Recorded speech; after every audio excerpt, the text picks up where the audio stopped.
Hey everybody, welcome back to PlayStation Live from E3. I'm Meredith Molinari, joined by Danielle and Rich and my good friend Ramon here. They're talking about, Shadow of the Tomb Raider. So this is where Lara Croft has her defining moment of actually becoming the Tomb Raider. Talk to us a little bit how that idea got started. It started with Tomb Raider 2013. We start talking about that when we start, working on the actual reboot of the origin story. We knew where we wanted her to start. We knew where we wanted her to end, and that was the most important thing. So when we started in 2013, she was fresh out of university. She was exploring. She was, discovering what it means exactly to be a Tomb Raider.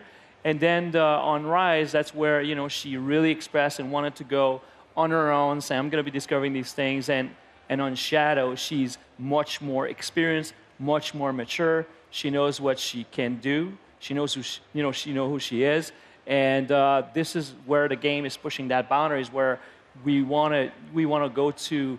Before that was all about actions and consequence, but the action of other people, she had to deal with the consequence of that. And this time around, she has to deal with the consequence of her own actions.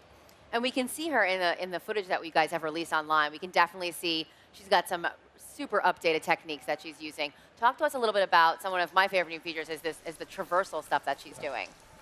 For the traversal, one of the things that is important for us, it's really to, to bring the aspect of survival, keep that, but also having a much more experienced Lara. Like, for example, on Rise, you always have to climb up, and then when you were going down, you were dropping or going down a slope to come back.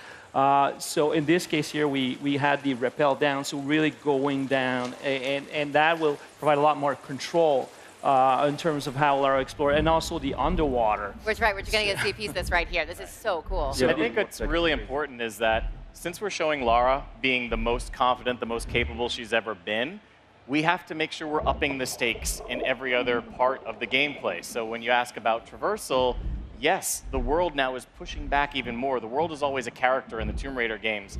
And so the world is protecting its secrets, so it's going to make it even more challenging for her. So there's a little bit of a, how am I going to get up there? You've got the rappel, you've got the wall run, you've got the swing. So these are all things that add a layer of difficulty to the exploration and the traversal. Nice. And now she's fighting eels in the underwater? Absolutely. Well, if you're going to, so our fans have been asking us for swimming. It's one of the things that was always a hallmark of the previous Tomb Raider games, the classic ones. And whenever we deliver something that the fans are asking for, sometimes you have to be careful what you wish for, because we're always going to view it through our modern survival lens. And so in this case, we say, all right, if you're going underwater, if you're swimming, it's going to be underwater survival. You're going to have to deal with air pockets. You're going to have to deal with piranhas and moray eels. You're going to have to think about, do I really want to explore what's down that dark cavern? Because I don't know if there's an air pocket. It might be a hidden tomb. It might be a reward. It might just be my death waiting for me. And this is all going back to the world just pushing back against you because she's so adept now, right? Absolutely. The world has these hidden pockets of secrets. It protects the truth. And Lara's one of the few people in the world that has the skills and the will to actually go and survive in those areas in order to uncover those truths. So you actually could run out of air and then just be stuck under there and die and have to start over. That's very cruel. Absolutely. Okay, so right now, are we going to see one of the tombs that are going to be in this game? Yes, this is absolutely the entrance. So what Lara's doing here is so here she goes talking about have to find the good segue. So what Lara's doing here is she is unraveling a mystery, and she knows that Trinity is hunting for this relic, and Lara wants to find it first. And this is to Dan's point when he was talking about Lara, really being on this journey where she feels like she's the only one that can take the fight to Trinity, the only one that can defeat them. That's actually going to lead to her being a little bit more aggressive and making a rash decision that's going to trigger the Maya apocalypse. Jonah? Yes. So what are some of the new gameplay systems you're most excited for people to try out? What are the most successful, and what are the gameplay systems you're most excited about? The gameplay system I'm most excited about is, I would say, about the underwater is one of the things, because not only you see it here, it's about survival and anything, but there's moments there of full exploration.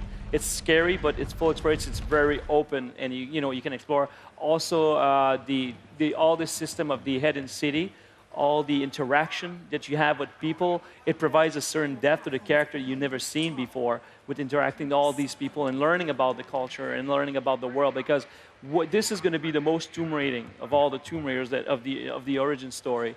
And that was important for us because that was the trajectory. So going and finding your first living, breathing tomb, that is something very special. And I also love the combat because we really, again, if Lara's going to be at the height of her experience, at the height of her skills, we have to make sure that we're upping the challenge for the player. And so you are starting with a Lara that's very capable, very calculating, but Trinity has her outgunned, outnumbered. They have better tactics. They're bringing their A game to try and make the Maya apocalypse happen so they can shape the world in their vision.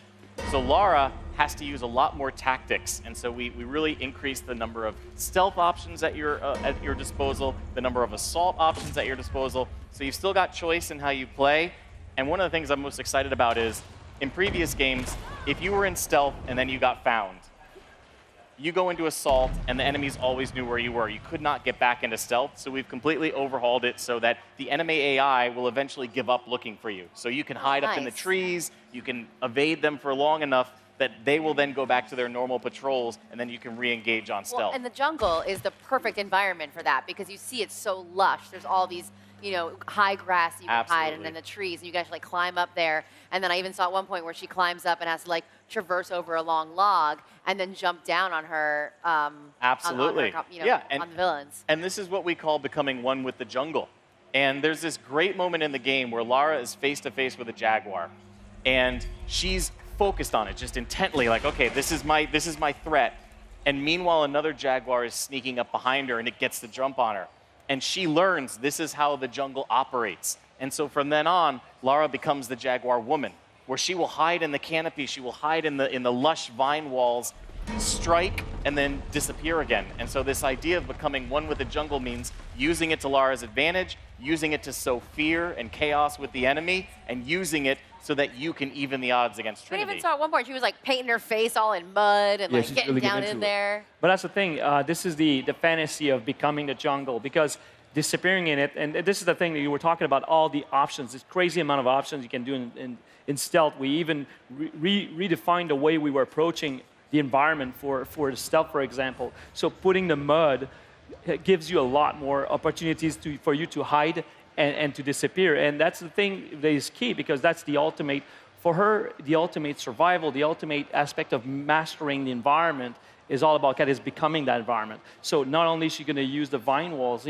but she will use more mud walls. She's going to disappear like that very quickly. So the enemies think it's not her attacking them. It's the world. It's the jungle. The animals go crazy. They start screaming. The monkeys go. Ah, ah, ah, ah. So all this, the people are just, Trinity doesn't know. They're like, what the hell is happening? And everything we do in combat is to make Lara and the player be able to disappear. And we even add a new AI component in there where the AI doesn't look for you anymore. It looks for potential threat. So you can play with them to do whatever you want with them, like a cat and mouse gameplay type thing. They'll go where they think Lara was. And you can use that fear against the enemy. Distract them and you can distract them, nice. Or you could shoot an arrow behind a guard. He'll turn around quickly and fire where he thinks the arrow is coming from. He could maybe hit one of his soldiers. We have a crafting mechanic where you could make an arrow called the Jaguar's Fear, hit an enemy with it. He'll start to see visions, and he will then start shooting at his friends, saying, "You're one of them." So it's a great way to even the odds. Even the mud that Dan was talking about, one of my favorite moments is if you go head on with an enemy and do a takedown, if another guy is close enough to see it, he'll be like, "Oh, what's going on?" And then you can actually get a double takedown on him while he's scared, seeing his first friend get taken out.